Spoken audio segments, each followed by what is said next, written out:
government. Koro jo siasa wacho nade kotenore giga ka to bang'e aduoga ira Mheshimiwa Fred Outa mondo mwadhi ane nyime. Iwinjo kar kanyo ni nitiere biro mar jatend piny Kenya mane gwenge ma Kaluo nyalo bedo no kelo liet mopogore opogore. Nyalo bedo ni duon bura mar ODM osebedo gi mbi e gwenge ma Kaluo samoro yudo kata ywang'ich.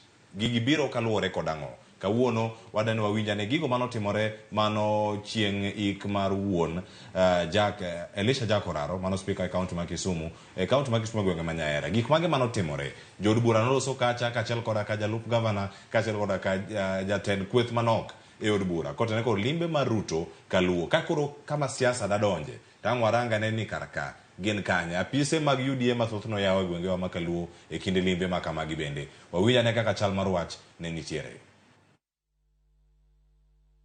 Deputy Governor, we need to clean our house. We need to clean our house in the county assembly because we are all not loyal. We want Jakom, but we are not loyal. We are not loyal. And as a NEC member, I do a clean our house. Today we know out of the discussion here and the address of the members of parliament that there is no budget for Kabonyo Kanyagwal fish plant. In any case, it is only 2.5 billion and $1 billion is already being contributed by the government of Hungary. So if you ask me to assess the development tour of the president in Kisumu County, 0. ODM is competing for political space with other political parties, UDA included. Koro ken gima kare njatelo mar UDA biro turwaka kondren weche mag development to malo ponde aponda gimo kele ka and spreading tentacles mag party mare. Mane gima nyabedo notimore ne en biro mar medo mbi mar duon bura mar UDA ma be nyalo bedo achiel kuom coordinators ma ponono ne time inya keteler ni sedar mi riwori kod duon bura mar UDA e kinde masani bende gigi duto timore to mane emise mar limbe ma jatend piny Kenya bende e gwenge ma Kaluo kaka party leader mar gima dwani mondo kimeda ka chiel adwoki osiep nani weche mag thieth gin weche manodwok ne sirikal mag gwenge adwani mondo ng'e mano ma sirikal mamalo konya kich katiba wacho ni nyaka giti kamoro adiwa kamoro achiel omiyo kanye pok oketo hospital e Siaya as a county ng'ama jatende iluongo ni James Agre Orengo mane bwana nimene ritega motegno James Agre Orengo ene men gi thuolo e kako nono kuonde ma hospital onego tim ang'o omiyo kama nyokete no kidhi kata kigocho neno siepni ene manyo kete lwete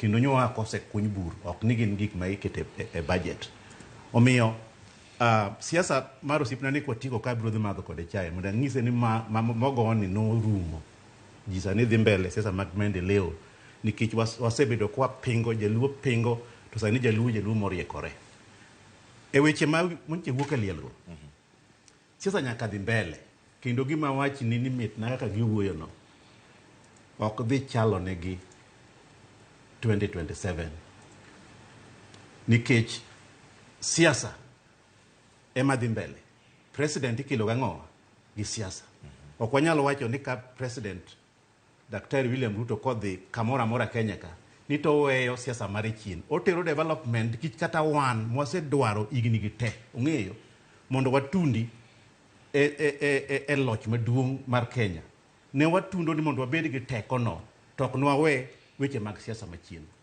omiyo sani liet ma osebet e gweng' mar development mineno ka koro joge ywak no ka deputy governor ma Kisumu wacho ni onge gimo timo ang'o ni en ong'iyo no paro ni 1.2 billion ni ok okel mana gi Jo-Hungary ncho ng'e Kabonyo Kanyagwal koso nyaka gikadhe Kenya gikadho kuom president ka pesa no donjo kuri ka government biro bedi omiyo siasa mogoyo samora akena ogo siasa ni en ich lit koneno gima biro Kisumu monego be nokonyo mondo dhi mbele to pod gidwa twire siasa tada ng'iso gi ni ok dhi chalo negi 2027 kich en siasa UDA dhi compete kod ODM mana kaka Opio Wandai mosipre no wacho omiyo nyaka giikre aika onge yo moro madhi bet nikech sani wane multipartism monge ngat madhi paro ni en koro okunje kacha siasa mane tom gini goni ni en gi monopoly mar kidi mar goyo ji kia mar wang'o od ng'ato mago tinde onge sani wadhi compete gi development ema dwa nanyis gi ni giwe thuolo matin mar UDA higni 4 modonge kata gimidhi duogo ne ka onge nikech idhi compare higni go temo wasegoyo kidi mwaseringo muke serikal gik motimore higni adiwa 4 adwa naluongi bang' dweche 12 mondo idhi ne Kabonyo Kanyagwal kaka oger. Adwa naluongi bang' dweche 12 idhi ne osiptandi miywagono kaka otim ang'o kaka oger. Gik ma waloso gi te ine dhi luongi Tom mondo ikora penji ni to e higni duto mane chak goyo ng'wech e hugu ni cha ere dongruok mosego go ndamo maloyo higni 4 kende. To adwa ni mondo akwa jo ogandawa. Politics ok en mirima. Politics ok en sigu. Politics ji donje ni kila ng'owa development. Ng'ato kodhi ana donjo e siasa ni kata wan mane yierowa e ODM ne wadonjo ni adhi timo ma gi ma. Tabu mwasebedo go maduong' ma nyaka ogandawa ng'e ni wasetemo mondo watundi e ot maduong'. To ot maduong' no watunde nikech ang'o? Ne ok watundi nikech wadwinjo ber. Ne watunde ni wadhi mako tung dhiang' kamipogi ang'o? Ipoge mwandu. Nikech kokedo dhi mako tung dhiang' to gimidwaro dhi ne bedo president otim ang'o? Onge. To emomiyo kwasetemo motamore mwayudo ng'at makoro nyalo mako no tung dhiang' no pogono kaka rais ma be rais mokwongo wuod ma. In nyaka ni bede lweny ni seneno meja maduong' murito sirikand Kenya mangima koyier ko e Luland. Hembko ma kata no miyo wang'eni ja police. Hembko maduong' motimore ne ogandawa. Nyaka ne piny chakre. Nyaka wabiro telo gi te. Onge CDF mar jolweny. Mi wacho ni mae president mokwongo kende. Mae president mokwongo kende miyudo sani koseyiero joluo moko miye kura. Dong ang'e maber kata ken ogola ja Francis ogola macha to ken macha ok mar sirkal macha to siasa macha no chono nyaka en mobe koro mano bende ne onya bedo gi mar sirkal ema omiyowa koso mano en mana gimoro manya bedo ni kacha to kaluwore kod chike mag jolweny en ema intiere kanyo en manya ko bedi kata ang'o ne timre manda wachni commander in chief en nga mano e jatend piny Kenya koro ogola yudo teko kanye gi jowego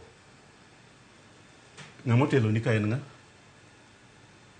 kosa kia wuon ka indi wuo ka milos chikni moro ka mindik go ng'ato ka kok wuon kambi wuon ema wacho ni ng'ane nadwaro ka di bed gi ndadho no kok en president motelo ne power no moyie ni kan jodagi to tamora tama to be onge gima timore to ong'eyo ni oganda ma mosesandore ka dwaro weche mag telo omiyowa sani king'iyo kata directors ji moyier wan dhano moromo 138 pok notimore e sirikal moro amora moseyudo gimoro ka gi kacha emomiyo wan wajiwo ogandawa wang' ni onge kama wadhiye wan wadwa tiyo kod sirikal to gin bende wacho ni jaugu ni noikre aika ok dhi bedo ni mayot wuod ma nyanja dhi uso mari no beti mang'owa iuso iwacho ni kinde ma uso gi duto timore japiny to ni kanyo dakika 3 kende ka to tieko tielo mokwongo mondo dhi e yweyo